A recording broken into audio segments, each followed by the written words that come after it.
Voilà, frères et sœurs, nous allons continuer notre enseignement sur les sept trompettes. Alors, nous sommes arrêtés à la cinquième trompette et nous avons dit qu'à la fin de la quatrième trompette, la puissance de Dieu qui survolait le ciel disait que malheur à la terre pour les trois autres trompettes qui arrivent. Et maintenant, le premier malheur arrive. Alors, nous allons lire le premier malheur, de quoi il s'agit. Prenons nos Bibles, l'Apocalypse, chapitre 9, et nous commençons au premier verset. Le cinquième ange sonna de la trompette, et je vis une étoile qui était tombée du ciel sur la terre. La clé du puits de l'abîme lui fut donnée, et elle ouvrit le puits de l'abîme, et il monta du puits une fumée comme la fumée d'une grande fournaise. Et le soleil et l'air furent obscurcis par la fumée du puits. De la fumée sortirent des sauterelles qui se répandirent sur la terre. Et il leur fut donné un pouvoir comme le pouvoir qu'ont les scorpions de la terre. Il leur fut dit de ne point faire de mal à l'herbe de la terre, ni à aucune verdure, ni à aucun arbre, mais seulement aux hommes qui n'avaient pas le sceau du Dieu sur le front. Et il leur fut donné, non de les tuer, mais de les tourmenter pendant 5 mois. Et les tourments qu'elles causaient étaient comme les tourments que causent des scorpions quand ils piquent un homme. En ces jours-là, les hommes chercheront la mort et ils ne la trouveront pas. Ils désireront mourir et la mort fuira loin d'eux. Ces sauterelles ressemblaient à des chevaux préparés pour le combat. Il y avait sur leur tête comme une couronne semblable à de l'or, et leurs visages étaient comme des visages d'hommes. Elles avaient des cheveux comme des cheveux de femmes, et leurs dents étaient comme des dents de lion. Elles avaient des cuirasses comme des cuirasses de fer, et le bruit de leurs ailes était comme un bruit de char à plusieurs chevaux qui courent au combat. Elles avaient des queues semblables à des scorpions et des aiguillons. C'est dans leur queue qu'était le pouvoir de faire le mal aux hommes pendant 5 mois.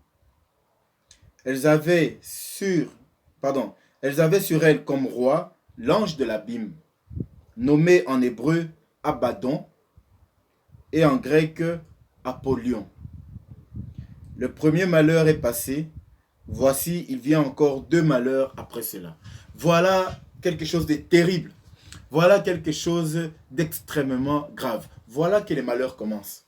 Donc nous avons vu qu'il y a eu 4 premiers jugements. Nous voyons déjà que c'était difficile pour les hommes qui seraient là en ce moment. Mais maintenant, voilà que commencent les 3 malheurs. Alors, recommençons le premier malheur pour comprendre de quoi il s'agit. Le cinquième ange sonna de la trompette, et je vis une étoile qui tombait du ciel sur la terre. Donc voilà qu'on sonne la cinquième trompette et un ange. Voilà un ange qui est envoyé sur la terre. Et cet ange, la Bible nous dit, la clé du puits de l'abîme lui fut donnée. Alors, l'abîme, c'est quoi? L'abîme, c'est le lieu le plus profond. Le plus profond comment on appelle? De, euh, des ténèbres. Vous voyez, lorsque la ténèbre, lorsque nous sommes dans la ténèbre, il y a un lieu qui est plus profond, bien en dessous de ces ténèbres, et ce lieu-là s'appelle l'abîme. Donc c'est le lieu le plus profond des ténèbres. Et la Bible nous dit que dans ces lieux profonds, il y a un ange qui est arrêté, qui est enfermé, parce que la Bible dit qu'il y a une clé. C'est-à-dire que cet ange-là est enfermé Il ne peut pas bouger, il ne peut pas quitter ce lieu tant que Dieu n'a pas donné l'autorisation, tant que l'Éternel n'a pas donné la clé pour qu'on puisse ouvrir. Mais à ce moment, lorsque la cinquième trompette va sonner, la Bible nous dit que cet ange qui viendra sur la terre, cet ange sera envoyé avec la clé de l'abîme dans les profondeurs des ténèbres pour libérer cet ange et cet esprit qui se trouve là depuis l'éternité. Alors, lisons, que nous dit la Bible? Et elle ouvrit le puits de l'abîme. Et il monta du puits une fumée, comme la fumée d'une grande fournaise. Vous voyez, lorsqu'il y a un grand feu, il y a la fumée qui monte. Et vous voyez, lorsqu'il y a un incendie, par exemple, la fumée, des fois, ça peut envahir tout un quartier. On a du mal à voir le soleil, du mal à respirer. Et la Bible nous dit que ça sera pareil. Lorsque cet ange va ouvrir l'abîme, le monde va sentir ce mal qui s'approche. Vous savez, lorsqu'il y a quelque chose de mauvais qui s'approche de vous, vous le sentez, même si vous ne le voyez pas encore, mais vous sentez qu'il y a quelque chose qui ne va pas. Et le monde sera dans cette situation lorsque cet ange sera envoyé pour ouvrir l'abîme et libérer ce que nous allons lire tout de suite. Une fois que le couvercle de l'abîme, la porte sera ouverte, il y aura cette fumée qui va monter. Et c'est pourquoi la Bible dit que le soleil et l'air furent obscurcis par la fumée du puits. C'est-à-dire que même dans les airs, même dans ce que nous respirons, dans ce que nous voyons, dans ce que nous vivons tous les jours, les hommes vont commencer à sentir qu'il y a quelque chose qui ne va pas. Il y a un malheur. Les hommes seront crispés parce qu'il y a un mal qu'ils ne voient pas encore, mais qu'ils le ressentent. Ils palpent ce mal, bien qu'ils n'ont pas encore vu. Et que se cache-t-il derrière cette fumée, derrière ce mal qui a été libéré par cet ange? Lisons au verset 3. De la fumée, sortir des sauterelles. Ah, voilà les premiers malheurs. Quand Dieu envoie cet ange pour ouvrir les profondeurs des ténèbres, qu'est-ce qui se passe? Il y a ce vent, ce mauvais vent qui envahit la terre et il apparaît des sauterelles. Mais vous savez, les sauterelles, nous connaissons, nous avons déjà vu des sauterelles, hein, nous en voyons partout, surtout en été, il y a des sauterelles tout le temps. Mais là, ces sauterelles seront tout à fait différentes. Et nous lisons, de la fumée sortir des sauterelles qui se répandirent sur la terre. Voilà, comme aujourd'hui il y a une épidémie l'épidémie a commencé en Chine et s'est répandue sur toute la terre, ça sera la même chose. Il y aura l'apparition de ces sauterelles et qui vont se répandre sur toute la terre. Et il leur fut donné le pouvoir, un pouvoir comme le pouvoir qu'ont les scorpions de la terre. Ah, voilà maintenant la caractéristique de ces sauterelles. Ce ne sont pas des sauterelles normales comme celles que nous voyons tout le temps, mais elles auront les mêmes caractéristiques d'un scorpion. Alors nous savons tous, lorsque nous marchons, lorsque nous voyons un scorpion, le premier réflexe, c'est de fuir, d'aller loin de ce scorpion. Pourquoi? Parce que la piqûre de ce scorpion, elle est mortelle. Parce qu'à l'intérieur, le scorpion contient du venin. Et lorsque vous êtes piqué par un serpent, par un scorpion, non seulement vous avez la douleur, mais si cette douleur persiste et ce venin se répand dans le corps, c'est la mort. Et la Bible nous dit que les sauterelles qui viendront du fond de l'abîme, ces sauterelles auront les mêmes capacités, dont ils auront les mêmes caractéristiques comme les scorpions que nous connaissons sur la terre. Alors lisons ces caractéristiques. Il leur fut dit. Qui leur a dit? Voyez la puissance de Dieu. Donc Dieu, comme il avait déjà préparé ces sauterelles depuis la nuit des temps, ces sauterelles avaient reçu le pouvoir, ils avaient reçu l'ordre de la part de l'Éternel lui-même, que vous allez tourmenter. Lisons. Il leur fut dit de ne point faire de mal à l'herbe de la terre, ni à aucune verdure, ni à aucun arbre, mais seulement aux hommes qui n'avaient pas le sceau du Dieu sur le front. Alors je reviens sur le sceau du Dieu. Qui sont ceux qui ont le sceau du Dieu? On a bien lu avec vous, lorsque l'église sera enlevée, lorsque le septième sceau sera ouvert, qu'est-ce qui va se passer? L'ange va dire, ne faites pas de mal à la terre, ni à la mer, ni à aucun arbre, avant qu'on marque du sceau le front des serviteurs de notre Dieu. Alors, ceux qui auront la marque, le sceau de Dieu, c'est qui? Ce sont tous ces gens qui, lorsque Dieu aura donné son souffle, afin que leurs pensées puissent retourner vers lui. Ces gens qui auront les pensées revenues vers l'Éternel, tous ces gens qui auront leurs idées, leurs pensées, parce qu'on dit bien que la marque est sur le front, ça veut dire la pensée, lorsque la pensée de l'homme sera revenue sur la pensée de Dieu, dire que Dieu est mon créateur, je retourne à Dieu, même si j'ai raté l'enlèvement de l'Église, mais je retourne vers l'Éternel pour que je sois sauvé, parce que c'est lui mon sauveur, c'est lui mon libérateur. À ce moment, ces gens-là, ce sont eux qui sont marqués du sceau. Et c'est pourquoi la Bible dit que l'ordre a été donné à ces sauterelles de ne pas faire du mal à l'herbe de la terre.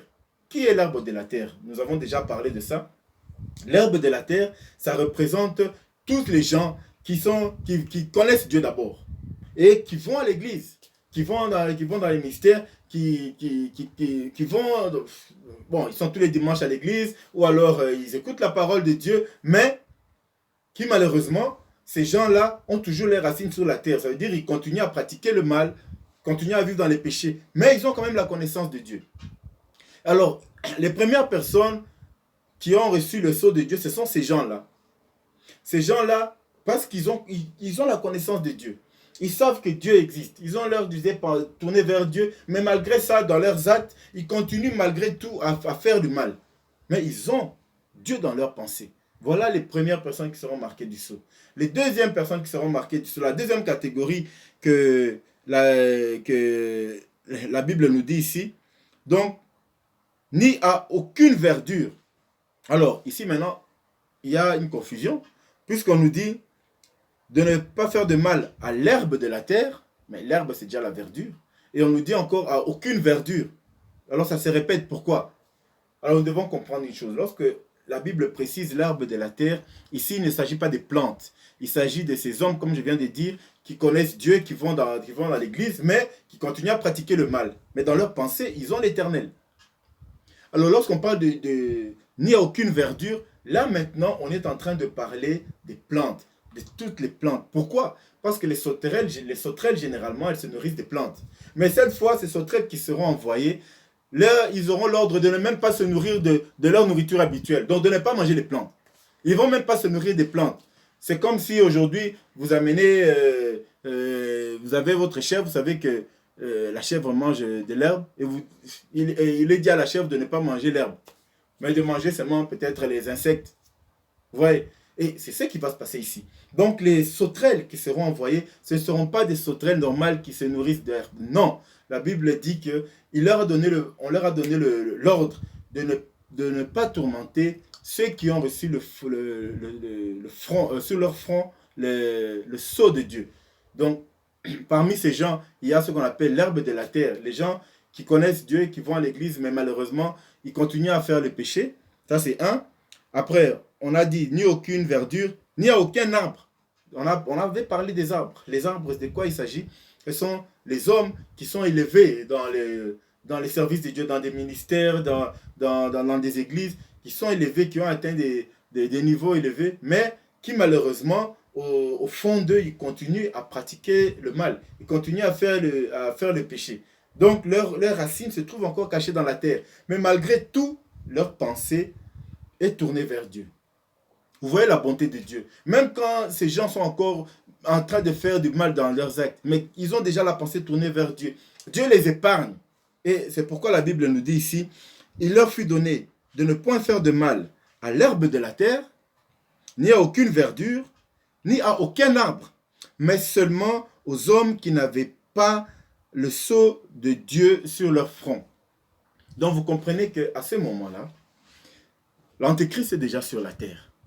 Le ministère de l'Antéchrist agit déjà, mais les hommes n'ont pas encore la marque de la bête, qui est cette marque-là, le 666. Cette marque, nous allons bien expliquer de quoi il s'agit en réalité. Ceux qui n'auront pas, ici on ne parle pas encore de cette marque de la bête. C'est pourquoi la Bible dit des gens qui n'ont pas encore reçu sur leur front la marque de Dieu, du Dieu vivant. Mais là, on ne parle pas encore de marque de la bête. C'est pourquoi la Bible n'a pas dit de tourmenter ceux qui ont la marque de la bête. Non, ici jusqu'à présent, c'est vrai, Dieu est déjà en train de frapper le monde, mais les gens n'ont pas encore la marque de la bête. Parce que cette marque va commencer seulement à partir de 3 ans et demi. Le temps de la tribulation est de 7 ans. Mais sur les 7 années, la moitié du temps, donc 3 ans et demi, ça sera ce qu'on appelle la petite tribulation, où nous sommes encore. Et après 3 ans et demi, là va commencer la grande tribulation. Et c'est au début des 3 années et demi que on va imposer maintenant la marque de la bête. C'est pourquoi ici la Bible ne parle pas encore de marque de la bête, mais elle dit que on leur a donné le pouvoir de tourmenter ceux qui n'ont pas le sceau du Dieu vivant sur leur front. Alors je continue.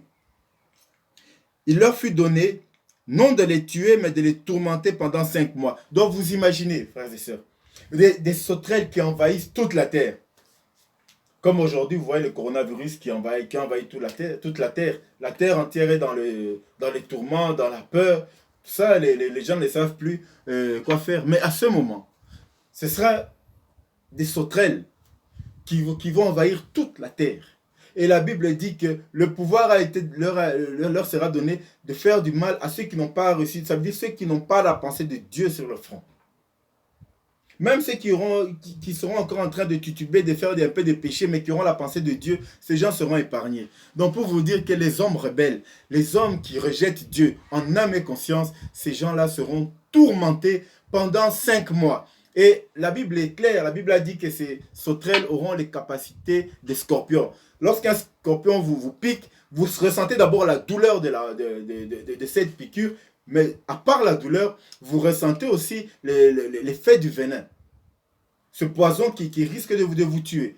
Et les hommes vont ressentir ça. Mais malgré tout, malgré ces douleurs-là, pendant 5 mois, les hommes ne vont pas mourir. Lisons. On continue. Donc il leur fut donné le pouvoir non de les tuer, mais de les tourmenter pendant 5 mois. Et le tourment qu'elle causait était comme le tourment que cause le scorpion quand il pique un homme. Donc c'est ce que je viens de dire. Donc c'est exactement comme si c'est un scorpion qui vous avait piqué. Alors que ce sont des sauterelles. Les sauterelles avec lesquelles on joue tous les jours, qu'on voit tous les jours. Mais à ce moment, ce seront des sauterelles très différentes. Avec le pouvoir de piquer comme des scorpions. On continue verset 6. En ces jours-là, les hommes chercheront la mort et ils ne la trouveront pas. Ils désireront mourir et la mort fuira loin d'eux. Donc, vous comprenez que pendant 5 mois, tu es piqué par des scorpions. Tu as le corps qui gonfle de partout. Tu sens en toi ce venin qui est en train de t'étouffer, de te tourmenter. Mais malgré ça, tu ne meurs pas. Dieu va faire fuir la mort loin d'eux. La Bible dit qu'ils vont chercher la mort. Quelqu'un qui il peut monter sur un étage, il se jette du haut de l'étage, il tombe, il est toujours en vie. Tu prends un couteau, tu t'enfonces le couteau comme tu veux, tu es toujours en vie. Tu vas te jeter sur des rails pour essayer de mourir. Les rails roulent sur toi, tu restes en vie. Donc la mort fuit. Les hommes vont chercher la mort, mais la mort va fuir. Imaginez un tourment pendant 5 mois. C'est pourquoi la Bible dit que ce que nous avons vu avant, les quatre premiers jugements, ce n'était encore rien par rapport à ce qui devait arriver. Voilà maintenant un jugement terrible. 5 mois de souffrance, 5 mois avec ces sauterelles qui vous piquent jour et nuit, mais malgré ça, vous cherchez la mort fouille loin de vous. On continue. Ces sauterelles ressemblaient à des chevaux préparés pour le combat. Vous voyez un cheval lorsqu'il est préparé pour le combat. Donc, il est bien armé, donc il est en bonne santé, en pleine forme, il est déterminé, rien ne le résiste. Et ces sauterelles seront comme ça, des sauterelles déterminées à faire le mal. Il y avait sur leur tête comme des couronnes semblables à de l'or. Alors vous voyez déjà la couronne, aujourd'hui on parle de coronavirus. C'est quoi? C'est un virus couronné. C'est le mal couronné parce que le coronavirus, c'est le virus qui représente le mal, la destruction. Donc aujourd'hui on parle de cette couronne, cette destruction qui est couronnée. Mais à ce moment-là, c'est l'Éternel qui enverra contre ces gens qui sont à la base de ce virus couronné. C'est Dieu qui enverra maintenant contre ces gens des sauterelles avec le même type de couronne. Mais cette fois-là, c'est une couronne que Dieu lui-même avait placée sur leur tête. Ça veut dire cette force, cette détermination, c'est ce pouvoir de pouvoir tourmenter tous ceux qui se sont éloignés de la parole de Dieu, tous ceux qui ont rejeté Dieu. Ces sauterelles auront comme des couronnes de gloire. Donc, c'est ça, parce qu'on parle de couronne d'or. Ça veut dire que cette autorité, vous voyez, il y a des, lorsqu'un homme, un roi, met sa couronne en or, donc non seulement on sait qu'il est roi, mais à ce moment, il est élevé encore au plus haut niveau. Là, je parle au niveau humain, bien sûr, on se comprend. Mais les sauterelles là seront comme ça. Les sauterelles qui seront couronnées. Donc vous imaginez quel pouvoir ces sauterelles auront pour faire le mal. Un pouvoir que Dieu lui-même a mis sur leur tête. Parce que les hommes se sont détournés de lui. Les hommes se sont détournés de la parole de Dieu. Ils ont été rebelles. Dieu leur a donné la chance de revenir. À 4 fois encore, il a frappé pour qu'ils reviennent. Ils ont refusé. Et maintenant, c'est sauterelles couronnées qui viennent et qui commencent à détruire, à tourmenter l'homme pendant des mois. 5 mois, vous imaginez 5 mois de tourment. Et nous allons expliquer après pourquoi 5 mois. Parce que dans l'Apocalypse, nous avons si nous prenons les 7 trompettes et les 7 coups, ça nous fait 14. Durant les 14 jugements qui vont durer 7 ans, lorsque nous les divisons, nous avons une différence d'à peu près 5 mois. Ça veut dire que chaque catastrophe pourra durer plus ou moins 5 mois. Mais nous verrons ça plus tard. On continue. Verset 7. Dans verset 6, on disait, « En ces jours, les hommes chercheront la mort, et ils ne la trouveront pas. Ils désireront mourir, et la mort fuira loin d'eux. » Ces sauterelles ressemblaient à des à des chevaux préparés pour le combat. Ils avaient sur leur tête des couronnes semblables à de l'or, et leur visage était comme le visage d'homme. Vous imaginez, vous voyez une sauterelle avec le visage d'homme. Mais qu'est-ce que ça veut dire? Le visage d'homme, c'est ce visage qui sait reconnaître, qui sait différencier, qui sait réfléchir. Donc, l'homme sait que je m'attaque à celui-là, mais pas à l'autre. Ou bien j'attaque celui-ci, mais pas celui-là. Les sauterelles seront comme ça. Elles viennent, elles savent que ça, c'est un enfant de Dieu. C'est celui qui a le sceau de Dieu. Je m'écarte, je vais. Donc, voyez ce visage. Le visage d'homme, avec cette capacité de réfléchir, de voir, de raisonner, de penser. Donc, c'est incroyable. Alors que ce sont des sauterelles. Quelle capacité! Pourquoi? Parce que Dieu les a déterminés à venir exterminer, venir exterminer, tourmenter plutôt les hommes qui se sont rebellés. Et ces sauterelles auront cette capacité que nous avons, nous les hommes, de reconnaître, de pouvoir différencier, de pouvoir peser. Et ces sauterelles auront cette capacité. La Bible dit qu'elles auront des visages comme des visages d'hommes. Oui, on continue. Elles avaient des cheveux comme des cheveux de femmes.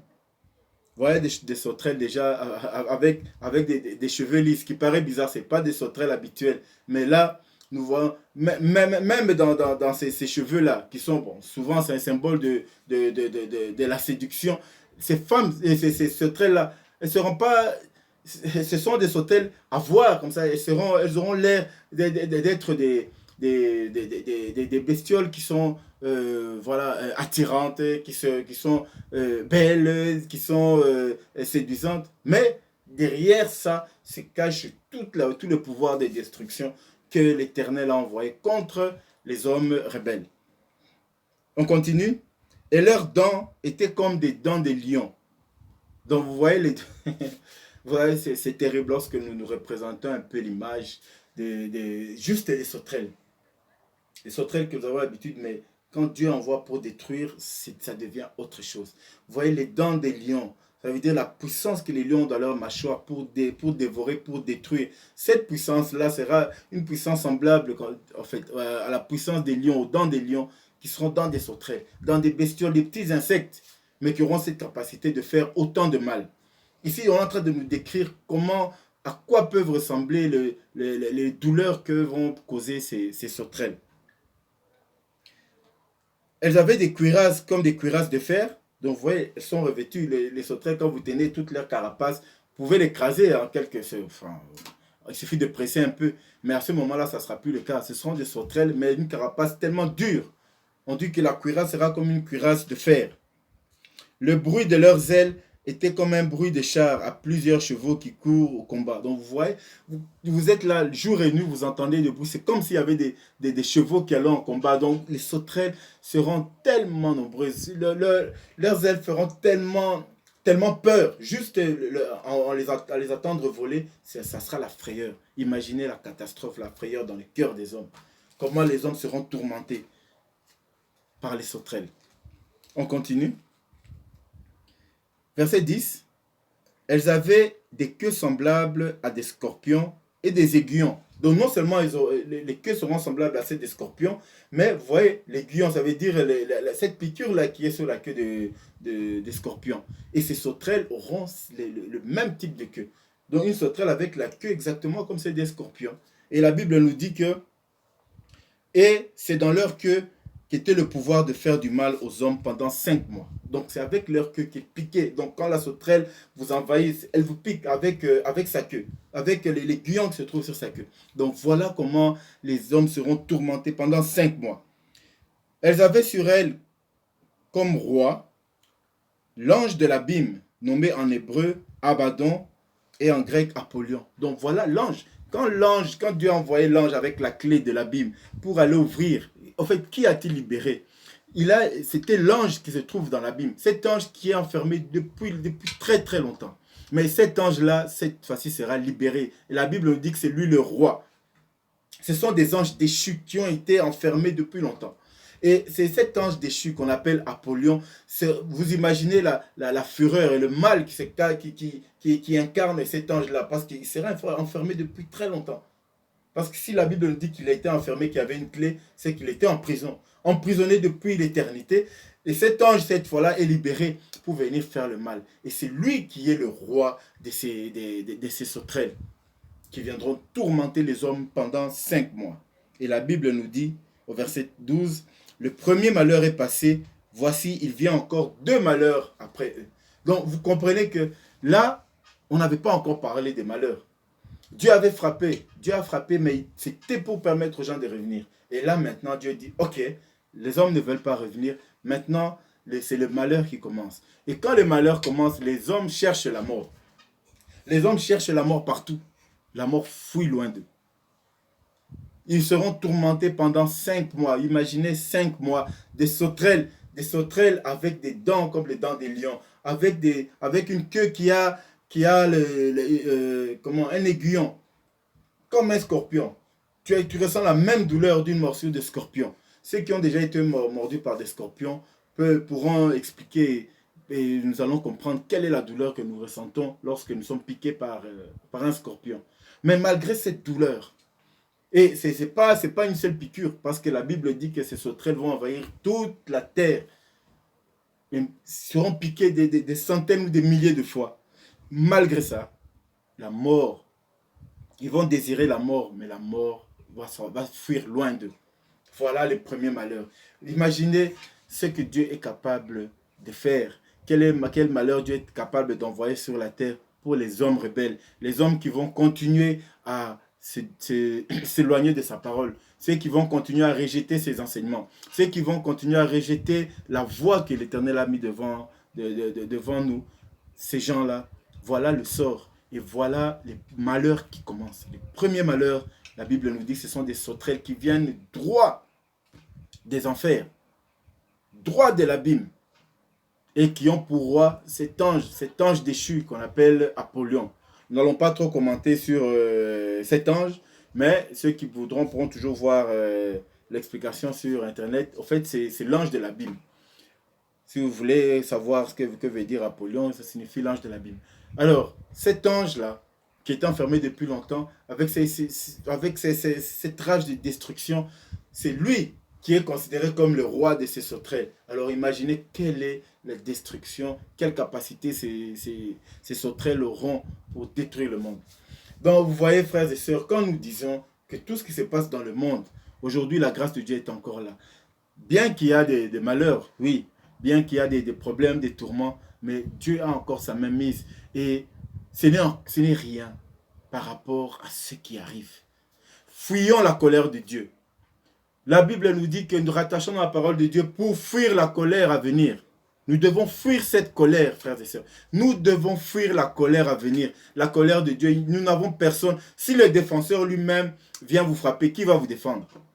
Aujourd'hui, quelles que soient les frappes que nous avons, que nous subissons, nous avons un défenseur qui est l'Éternel, qui est Jésus-Christ. Et si c'est Jésus lui-même qui vient pour exterminer ceux qui sont rebelles, chez qui fuirons-nous?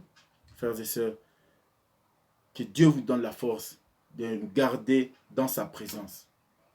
Parce que les temps qui arrivent sont difficiles. Voici le premier malheur et les autres vont suivre. Nous aurons le temps d'expliquer. Que Dieu vous bénisse et à très bientôt pour les prochains cours. Merci.